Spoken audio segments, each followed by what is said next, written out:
this place? Somewhere long forgotten by everyone. It used to be a grand building. Now it's nothing more than a pile of rubble. No one comes here anymore, nor does anyone care about what once happened here. Although, this place does have something to do with the story I'm about to tell you. It was before I became a Harbinger, and before Linny and the others joined the House of the Hearth. Due to certain events, I first killed Clairvy and then her mother. And this is where it all happened. You were the one that killed Clairvy? Patience now. Allow me to explain Clairvy's side of the story first. I'll start from the beginning. Clairvy was 6 years old when she was brought by her mother, Crucibina, to live in the House of the Hearth. From the outside, it seemed like a fairy tale. A thriving family made up of kind adults and friendly children. Crucibina was the knave at that time, and the House of the Hearth was under her control. She was Clairvy's mother by blood, but she was also the mother to all the children in the house. Clairvy was happy here, for a time. But she quickly realized that being part of this family wasn't a fairy tale at all. It was a kind of purgatory. Purgatory?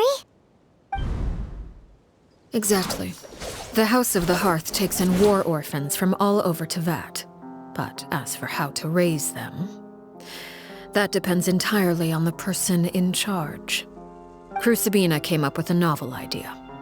She would teach the children to fight, force them to duel each other, and then crown as the king of the house the child who proved themselves most worthy of inheriting her title. It's difficult to estimate the number of children who died or were maimed in the process. There's little I can say about the ones who died. The ones that emerged with permanent injuries, on the other hand, well, they still served a purpose. They would be handed over to the doctor to be experimented on, or sent away on dangerous missions. Nothing more than tools to be used and then discarded. So those were the experiments Clairvy was talking about. But what actually happened to her? You said that Clairvy was Crucibina's daughter, so if Clairvy tried to convince her to stop what she was doing, Crucibina probably would have listened, right? Despite being Clairvy's mother, Crucibina cared little for her daughter. She forced Clairvy to join the House of the Hearth only as a means to demonstrate her own impartiality as a mother, to prove that she treated all her children equally.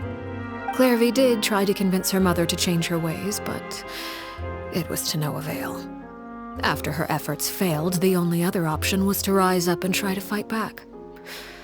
Unfortunately, the other children had already been thoroughly indoctrinated into the illusion of happiness Crucibina had created. Of course, there was one exception. Someone Clairvy's age who knew the truth about the House of the Hearth. Her name was Peruere. Wait, the friend that Clairvy mentioned? Friend, huh? I suppose we can call her that for now.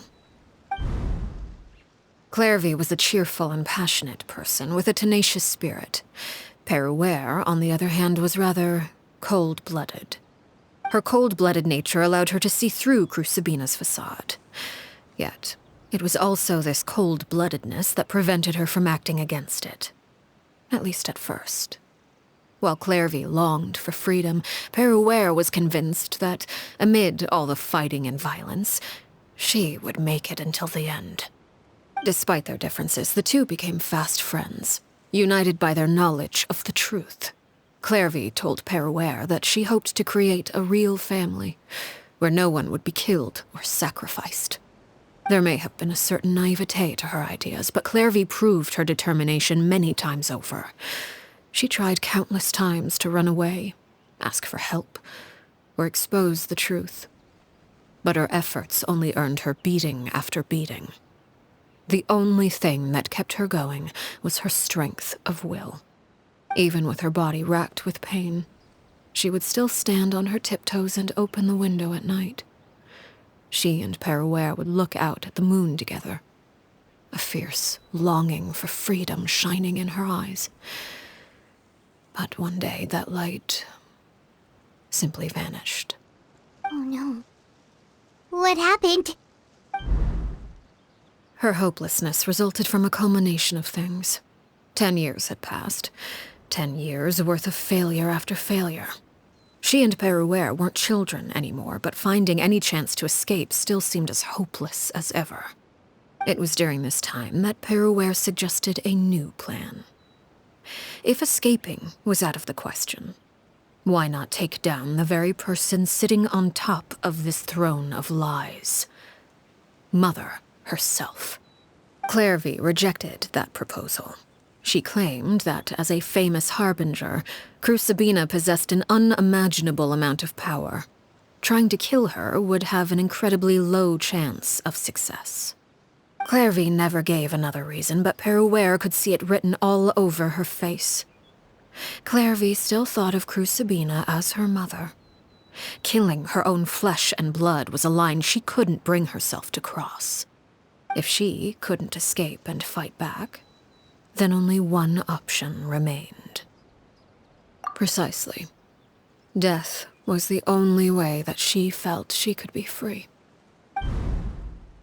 It happened during a duel. When she arrived at the dueling ring that day, her partner turned out to be none other than Peruere, the very person that had stood by her side all those years. It was a fierce battle. But ultimately, Clairvy decided to let Peruere end her life. From that moment on, Peruere's journey was one written in flames. When the rain finally came and washed it all away, there she stood, the sole victor in Mother's endless game of slaughter, a trail of corpses strewn across her path to success. It was the very result she had predicted 10 years prior. Even then, she believed she would make it until the end. She wasn't surprised by the fact that she emerged as Mother's undisputed heir. Rather, her success left her with an inexplicable sense of restlessness. She was unsettled, and there was only one thing that could quell that sensation. Perhaps you two would like to take a guess as to what it was? Crucibina, you mean? But... Correct.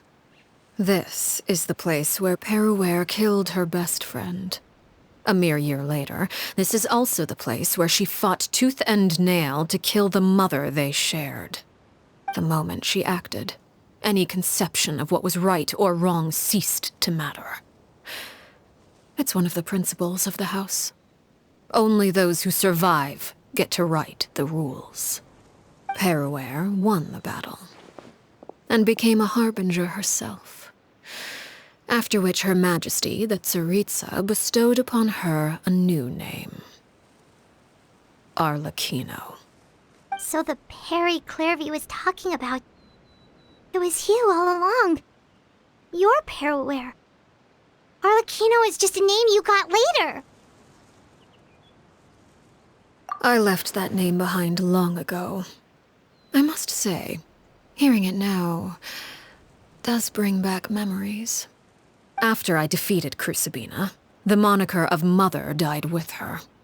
I chose to forego the title she called herself, and even chose to give up my own name. I rebuilt the House of the Hearth under a new identity. Not only as Arlecchino, but as father. And that is where the story ends. Any more questions? Yeah. Based on what you just told us, Clairvy wasn't a little kid when she was killed. So the Clairvy we met... Was she really a spirit at all? I suppose you could call her an illusion born of flame. Her existence is like ashes to a fire. Something left over in the wake of blaze and ruin. You see, a certain power runs through my veins. It's not unlike a curse. My flames leave behind shadows of anything they consume. Of course, the chances of those shadows morphing into a sentient entity are exceedingly slim. Clairvy is a very special case. Clairvy died when she was 16 years old, but what emerged from the flames was her 6-year-old self. Her appearance wasn't the only thing affected. Most of her memories were lost to the blaze as well. Memory is a mysterious thing indeed. Losing a portion of your memories will alter your sense of self. Lose 10 years' worth, however, and it would be like living in the past. Like returning to a version of yourself that never grew up. No wonder Paimon got such a weird feeling when we were talking to her. Perhaps I should put it this way.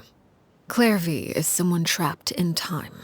It may seem like she exists with us in the present, but she truly lives in the confines of her own past. So if all of that is true, then you must have known about Clairvy for a long time. Indeed. She's a rather volatile and unstable entity. Sometimes she would look after the children. She's even saved some of their lives. But other times, she would hide from me and become obsessed with revealing the truth about the house to anyone who will listen. Shadows don't have the capacity to learn or grow. Any new information they encounter is quickly forgotten over time. Your attempts to expose Clairvy to sunlight, they failed, yes? The reason is actually quite simple.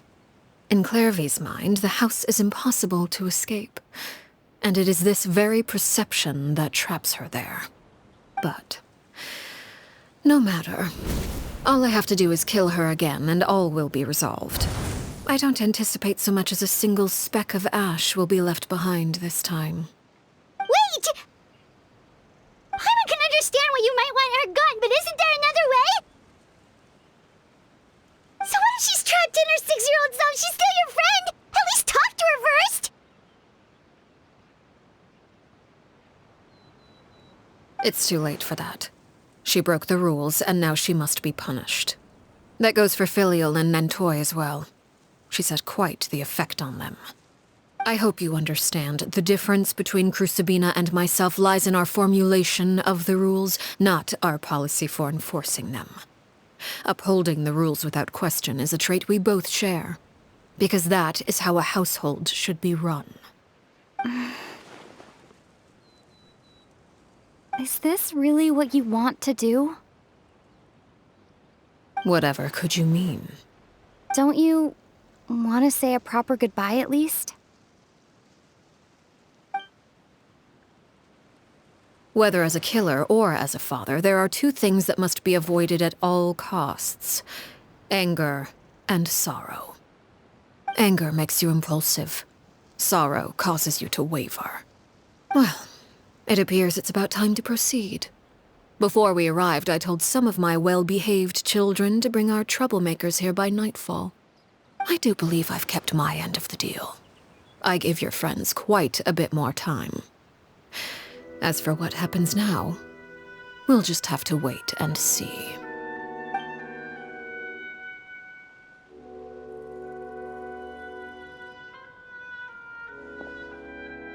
Here they are, Father. You gonna execute him? Seeing something like that would actually be a first for me. Lenny! I'm sorry.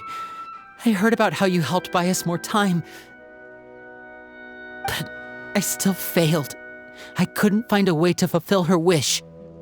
Huh? Are you... Perry? Indeed, it's been a while, Clairvy.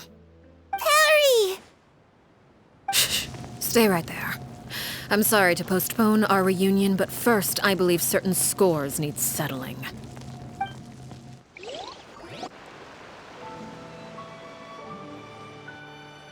Father, let me explain. Out of my way. Father!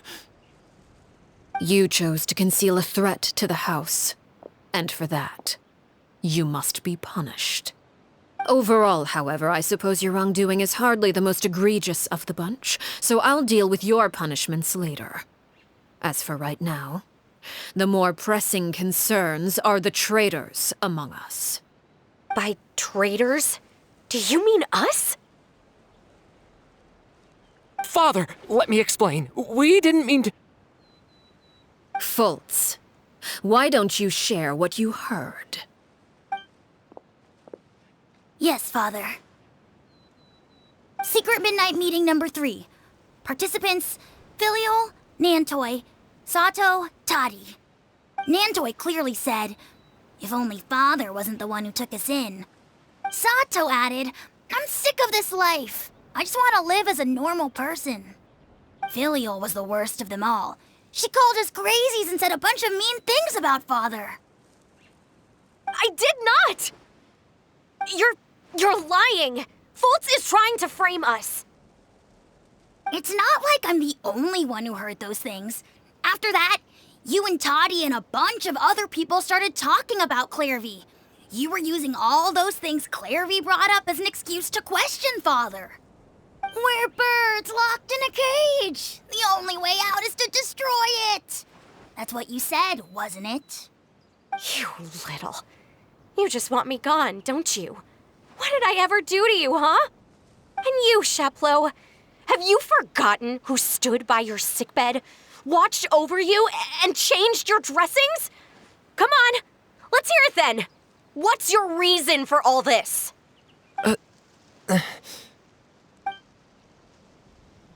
You're wrong, Filial. We don't want you to die. You're our family. Liar. You wouldn't be doing this if that were the case. So why? Why have you backed us into a corner? We all live in the House of the Hearth. You know the type of work we do, Filial. A single betrayal can cost dozens of us our lives. It's not like it's never happened before. That kind of thing is hard to forget. That's why the House of the Hearth cannot tolerate any form of betrayal. Ever since we came to Poisson, you've had 7 secret meetings. A lot of the things you talked about really crossed the line. You've been spying on us for half a month? Wait a second. Now that I think about it, the move to Poisson was just a way to make it easier to spy on us, wasn't it? Because we were all in one place. You've had this planned all along. Filial, Nantoi, I'm sorry. I owe you both my life. I owe Clairvy too. If it weren't for all your help after I got poisoned, I wouldn't be standing here today. If this were any other situation, I would do anything to repay that kindness, even if it cost me my life. But rules are rules. I'm sorry. My hands are tied. Why? Why? That's enough, Filial. We made a mistake, and we should own up to it. We broke the rules, plain and simple. And now we have to face the consequences. I'm sorry, Sheplo. Fultz. I'm sorry, Father. We accept our punishment. Chapleau, according to the rules of the House of the Hearth, how should these traitors be punished? All those who betray the house pay with their lives. And so it shall be.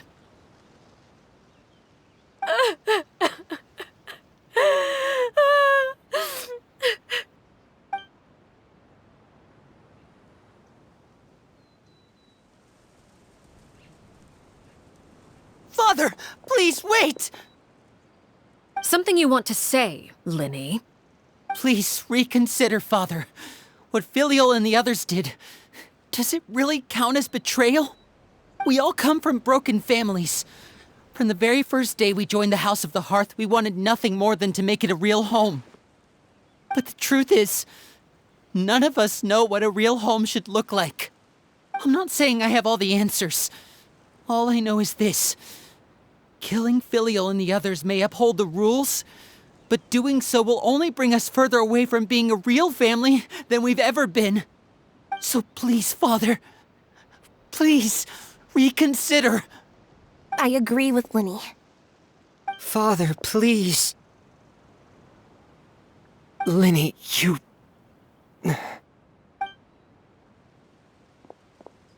I also agree with Linny.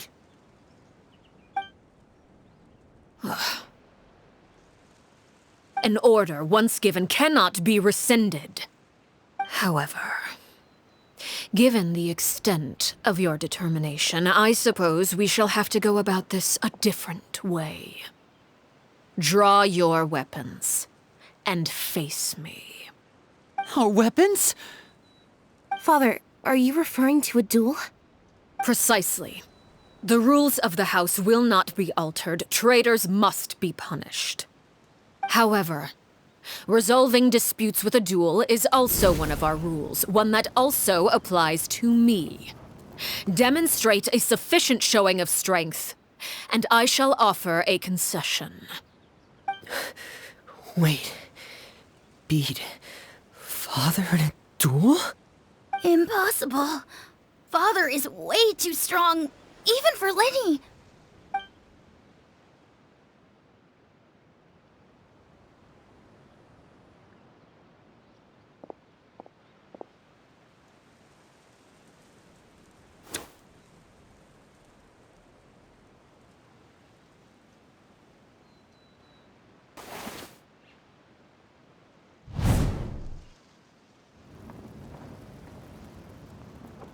Did you hear that, Traveler?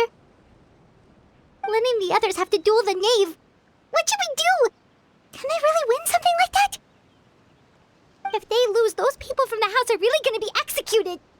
Hey, are you listening?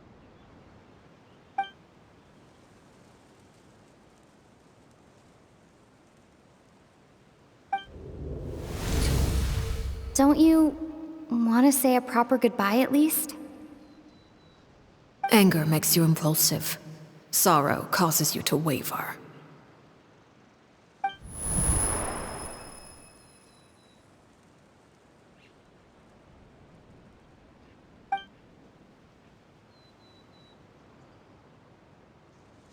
Oh, looking at that expression on her face, she seems really serious about this. Guess that means there's no chance she's throwing the duel on purpose, huh?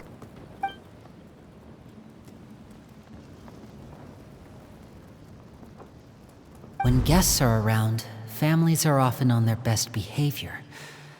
And any disputes are less likely to escalate. When the time comes, make the choice that you deem most appropriate in the situation, and lend your help to the House of the Hearth. What's wrong, Traveler? Hey, where are you going? Traveler? You're asking to join the duel against the knave? I'll allow it. We do have a ready-made dueling ring at our disposal, after all. All I would advise is this. Keep a firm grasp on your weapon, and give it your all. Any less, and you may just lose your life.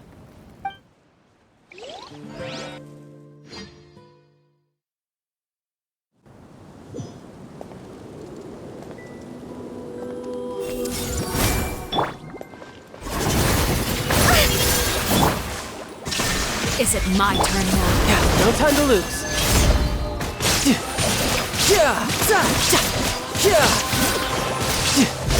Watch out for Father's movements!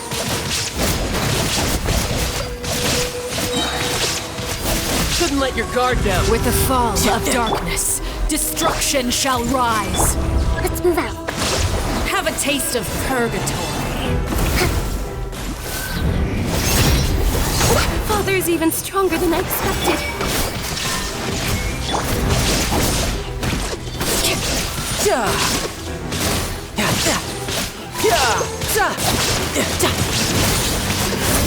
Not bad.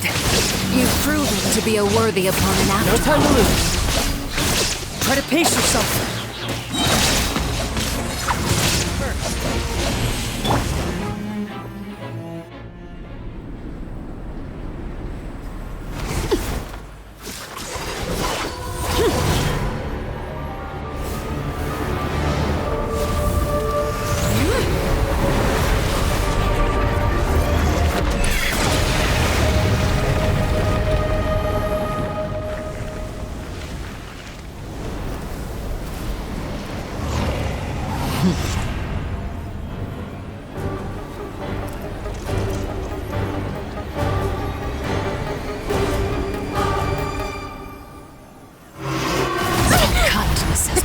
withered away. My blade is all that remains. Hold the line! Billowing surge! There is no escape! Inazuma shines eternal! Now's our chance! Over here!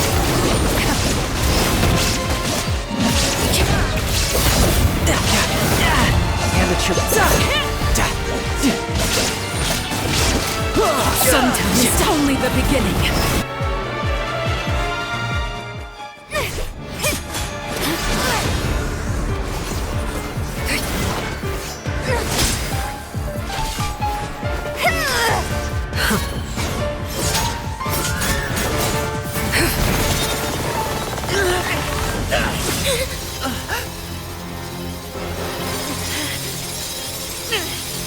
You should know better than to crowd in one place.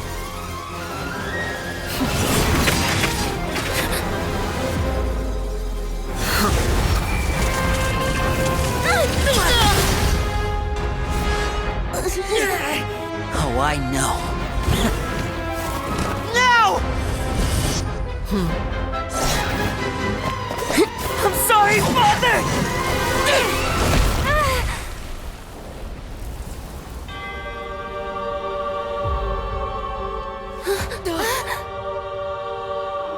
Sorry for what? This pitiful excuse for an attack.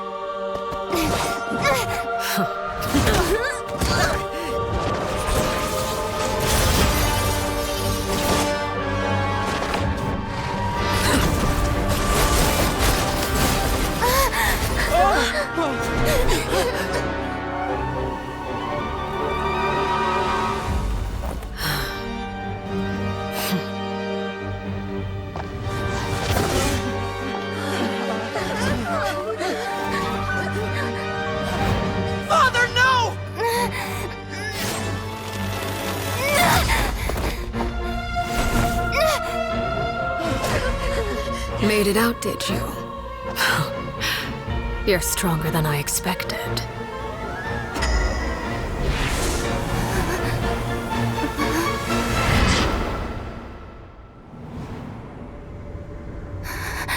A crimson moon. I can't move.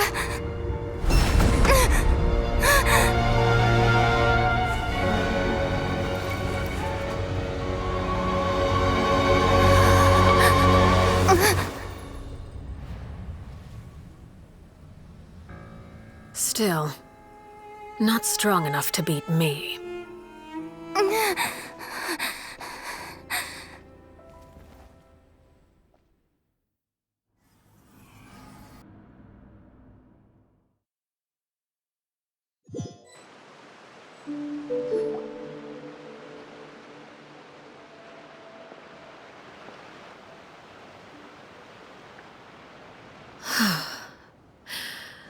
I believe we can end things here.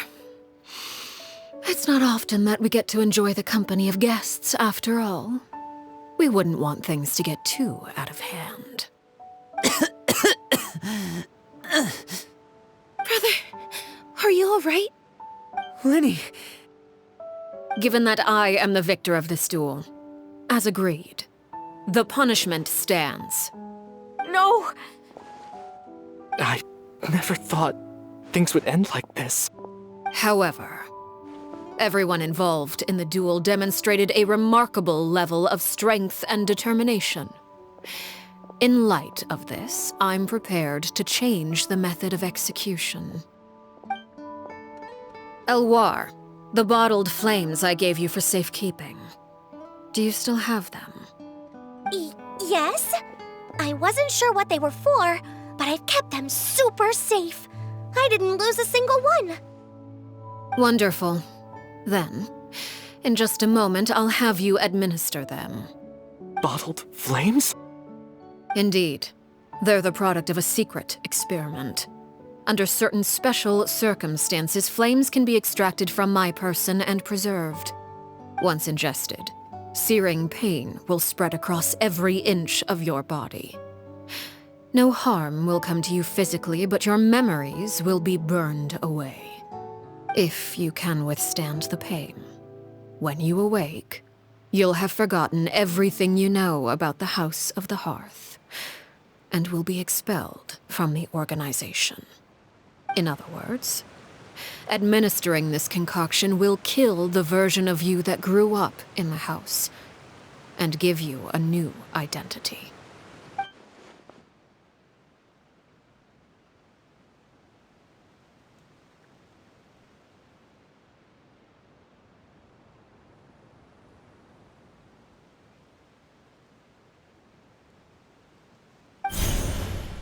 Memory is a mysterious thing indeed. Losing a portion of your memories will alter your sense of self.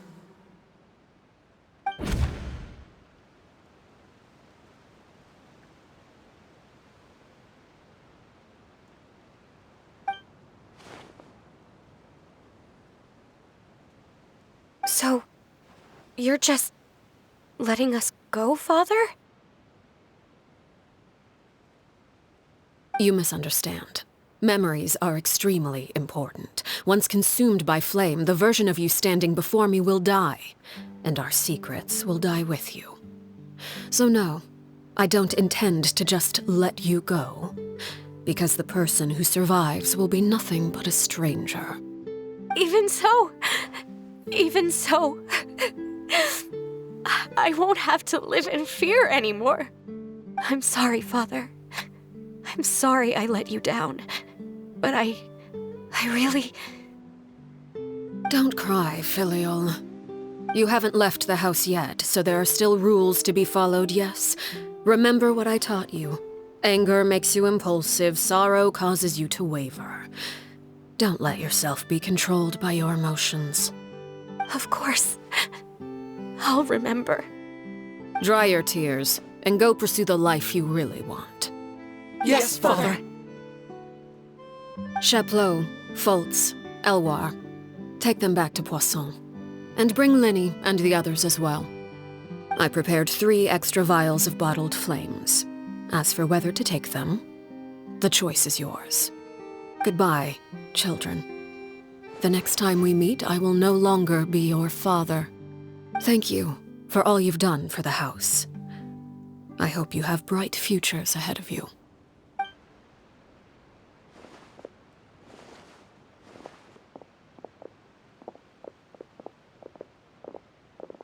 Father.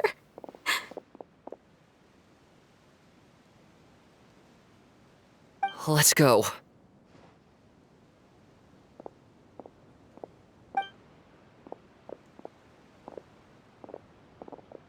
Here, grab my arm, Linny. I'll help you walk back. Thank you.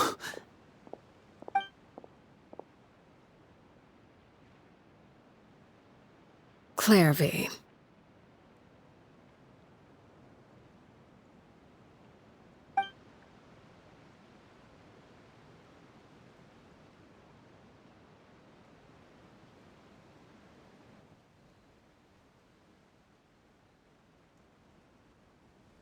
Can we talk now?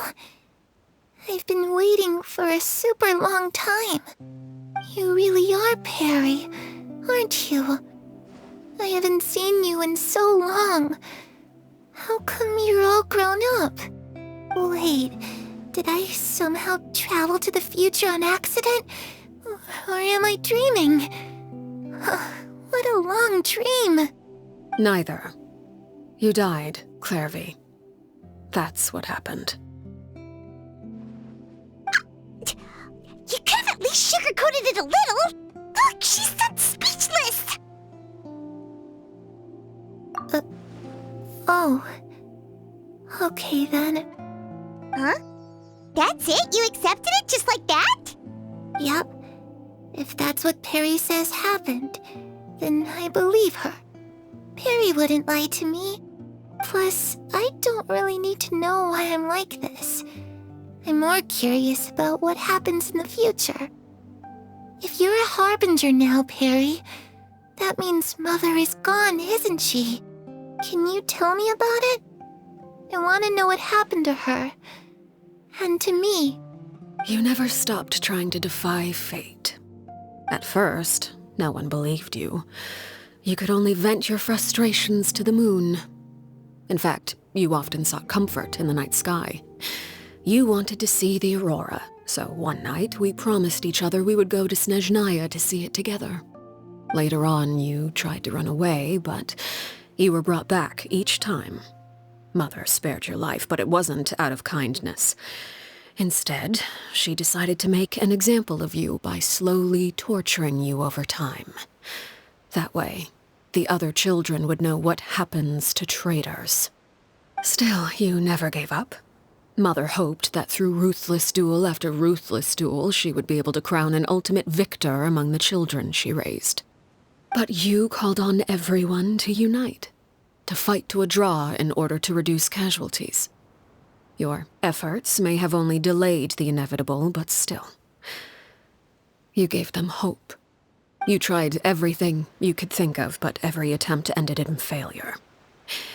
Still, you never turned your sword on Crucibina, and you never turned it on me. On that gloomy day, you told me, "For the last 16 years of my life, I've done everything I can to fight for freedom. But now, I realize that the only freedom I truly possess is the freedom to choose to die." I never imagined I would say something like that. I must have been feeling really worn down. But somehow, I still think I understand. According to Mother's plan, only one of us was going to make it until the end. And I always hoped that person would be you. If I could do it all over again, I still don't think I would make a different choice. Even when I first met you, I knew you'd be able to do what I couldn't. Is that so? Even now, I'm not sure I truly understand what kind of freedom you were trying to pursue. But as the head of the House of the Hearth, and as the children's father, I've tried to give them the most basic of freedoms. The freedom to choose their own fate. It's something I discussed with the Eudex of Fontaine. The children who want to leave the house will have their memories wiped clean of all secrets pertaining to the organization. In return, they will be allowed to live a normal life in Fontaine without being prosecuted for their past. Of course, I won't simply hand freedom to them on a silver platter. They have to fight for it and prove themselves worthy of it. Only freedom that is earned has true value. That's more than enough. That's exactly the kind of life I was fighting for. You know, Perry, I think you're a pretty amazing king, and a really great father, too. I'm really happy that you're the one who took over the house. I guess I do have one regret, though. I still haven't seen the outside world. Well, it just so happens that our dear guests over here have been to many nations and traveled to countless places. Perhaps they would be willing to tell you what the outside world is like. Really? Of course! We've traveled all over the place. We've got so many stories, we could probably talk your ears off for 3 days straight!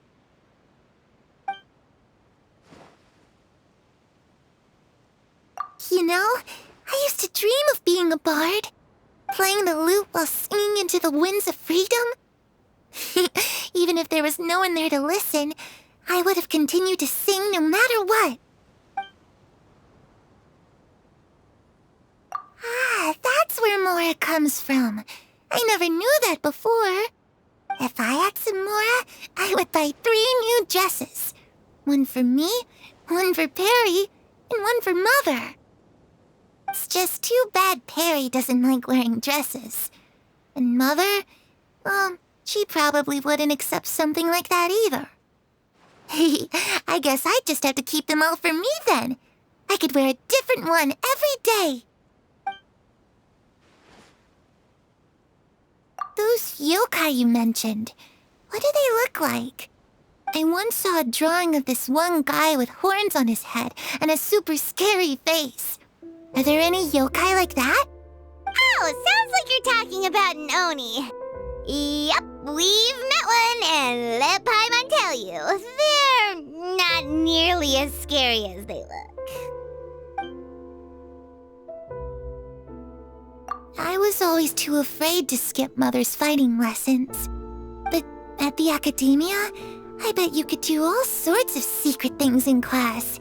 Things that have nothing to do with studying. I'm just kidding. Being able to study whatever you want without having to fear for your life actually sounds pretty great.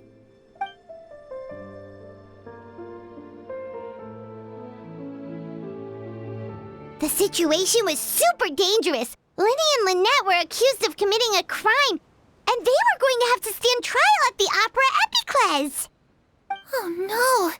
That must have been hard for all of you. What happened next? Don't worry, we were able to turn the situation around super quickly. All thanks to Detective Paimon, of course. How'd you do that? Come on, tell me. Okay, so it was like this. After the failed magic show, we rushed to the scene and...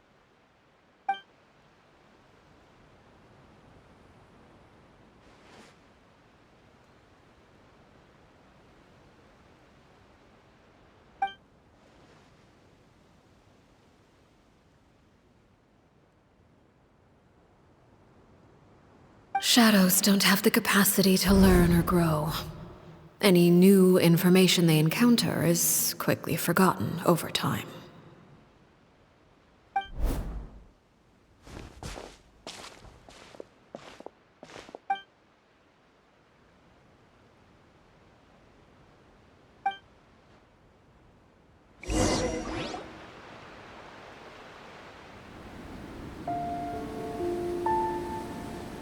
Clairvy, you've worked tirelessly from the shadows to overthrow the House of the Hearth. Now, by my authority as the Knave, I shall announce how this matter ends. You are hereby expelled from the House of the Hearth. You are no longer tied to this place, nor are you bound by its rules. You're saying that I can finally leave? I get to experience the outside world as well? Oh, I almost forgot. There's no getting older for me. Still, seeing who you grew up to be makes me really happy, Peruere. Take care of yourself. Goodbye. May we meet again someday.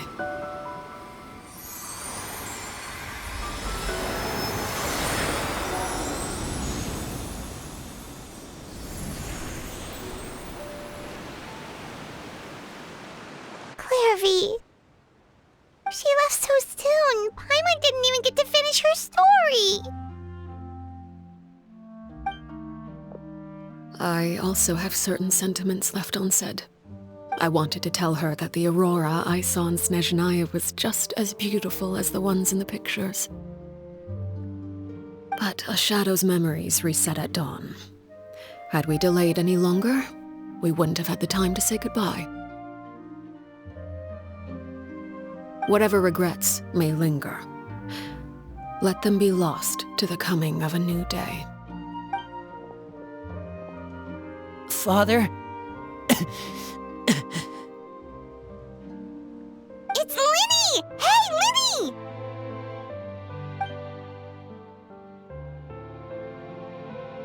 What is he doing back here? Let's go check it out.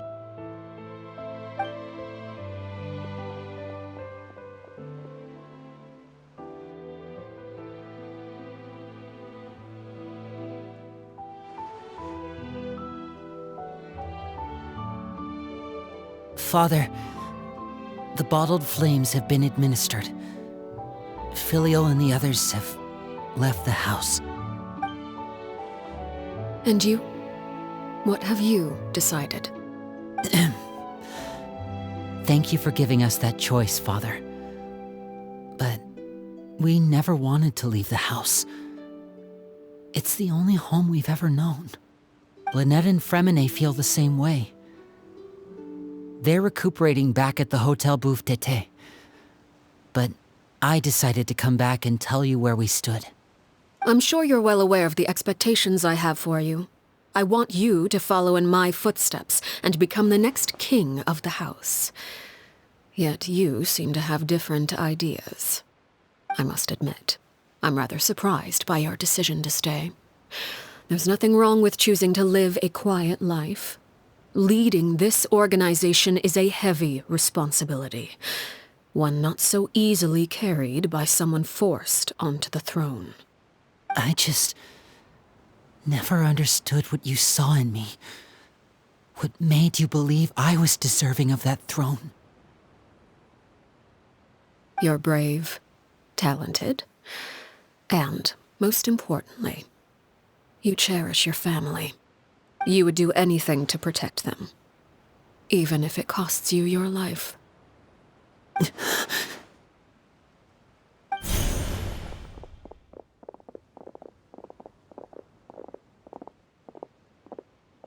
Speaking up back there was so brave of you, Linny.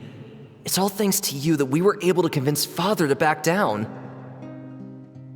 You're a hero, Linny. Hero?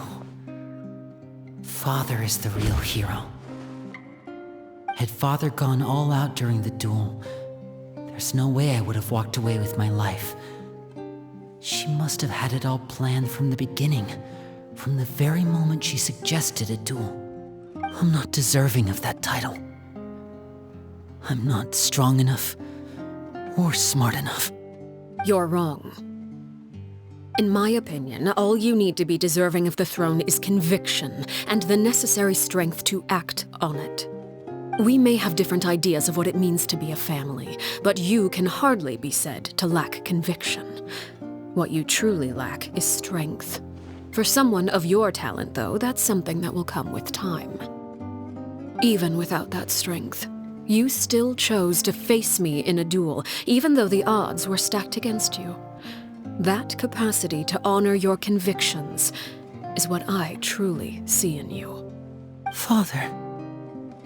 No one knows what the future holds, what tragedy or triumph may be in store. Being at the head of this organization requires the strength of will to face whatever comes. Caution will only hold you back. If reaching a certain standard were required to go after what you want, I would never have succeeded in killing my predecessor. Back then, there was still a considerable gap between our abilities. Strength may decide the ultimate victor, but those who let a lack of strength dictate their decisions or undermine their convictions will never be worthy of the throne. I understand, Father. Thank you. Children must grow up to surpass their parents. Only then can a family continue to flourish. The road ahead is not an easy one, so I'll ask you one last time. Are you certain you want to stay? You've done so much for me, Father, and that kindness must be repaid. Plus, with Project Stuja at hand, there are many dangers ahead, and I, for one, don't intend to back down. Protecting my family at all costs. That's my conviction. Then you're welcome to stay. As for Project Stuja, you need not be too concerned. If those cowardly businessmen and heartless dignitaries try to take us down, I'm prepared to teach them a lesson. Having members who longed for the light was our organization's last weakness. With those members no longer among our ranks, the House of the Hearth is like a spider hiding in the shadows. We need only wait for our prey to come to us. At present, our imperative is to use their plan to our advantage. In doing so, a crimson moon shall rise amid the frigid blizzards of winter. No demonstration of loyalty shall go unrewarded, and no sacrifice shall be in vain. As for the two of you, whether we meet again as friend or foe, I'll remember the camaraderie we shared in this moment. No matter how arduous the journey ahead, I hope we both reach our desired destination.